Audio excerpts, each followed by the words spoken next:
దేశ రాజకీయాల్లోకి ఒక కీలక నిర్ణయం తీసుకోబడింది. దీనివల్ల మహిళలు ఎంతో అభివృద్ధి దిశగా ముందుకు సాగుతారని అనుకుంటున్నాను. ఈ పార్లమెంట్లో మహిళా బిల్లుకి ఆమోదం లభించింది. దీని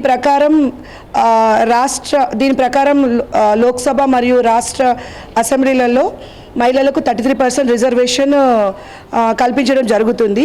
దీనివల్ల మహిళలు రాజకీయ ప్రాతినిధ్యత్వాన్ని మరియు సమానత్వానికి ముందడుగు దిశగా వెళ్తారని బలంగా భావిస్తున్నాము.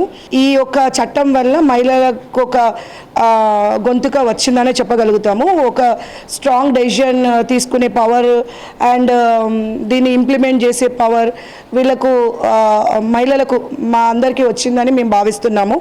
ఇది పాజిటివ్ నోట్గా అయితే చాలా యూస్ఫుల్గా ఉంటుంది. ఇప్పుడు వచ్చే కొత్త వారికి కానీ మహిళలకు కానీ ఎంతో మేలు జరుగుతుంది.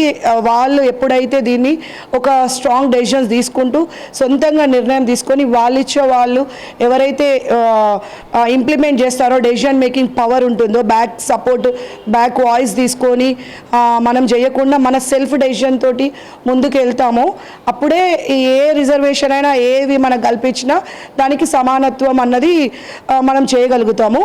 అండ్ మనము దీన్ని తీసుకొని ఇప్పుడు కొత్తగా వచ్చేవారు కానివ్వండి, ఉమెన్కి రాజకీయాల్లో చాలా మేలు జరుగుతుంది, సమానత్వం కలుగుతుంది అని భావిస్తున్నాము.